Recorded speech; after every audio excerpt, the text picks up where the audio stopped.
a volunteer with the 10th and 11th grade boys for Sundays, and I like to come and hoop it up and holler on Wednesdays. This is the esteemed room of the 10th and 11th grade. There's a lot to show you in here. These are the seats where our pupils shove valuable knowledge and content for reflection on Sundays for tons of digestion of good information. This over here is where we have some old books that are never used. Wednesday nights are always fun. I kind of like to get in there and on the court and stuff.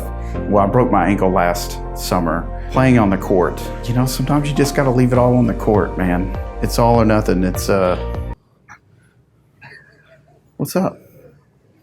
Just whatever goes, man. It's good when we can create a good atmosphere and vibe for the students so that they want to come and hang out with their, fellowship with everybody and come and worship God and see what we're about. We won a golden Yammy with the youth boys from a turkey competition.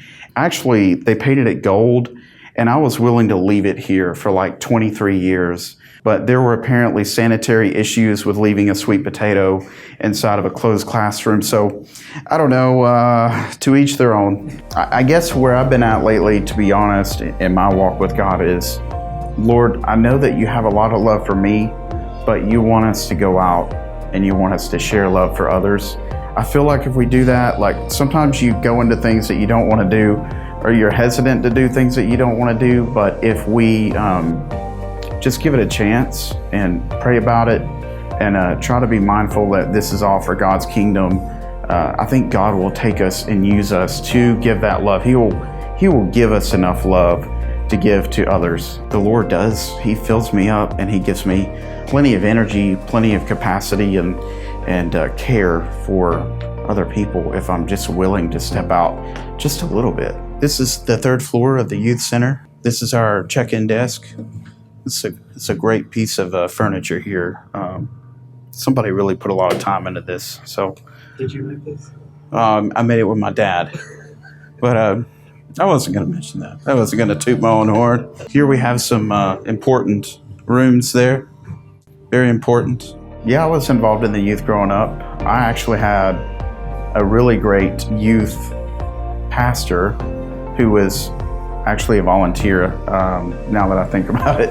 He turned out to be a great mentor for me over the course of my 20s when I was straying from God.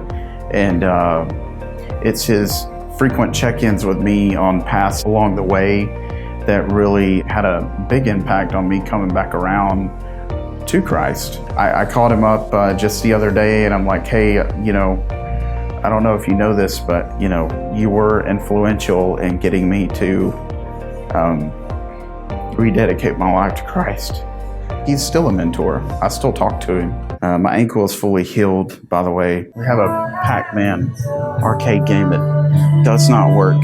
It's a constant source of chronic frustration for me. It's basically a lot of what goes on in here, just worship songs, and then we have a lesson afterwards, and it's good. If you don't break your ankle, it's really fun.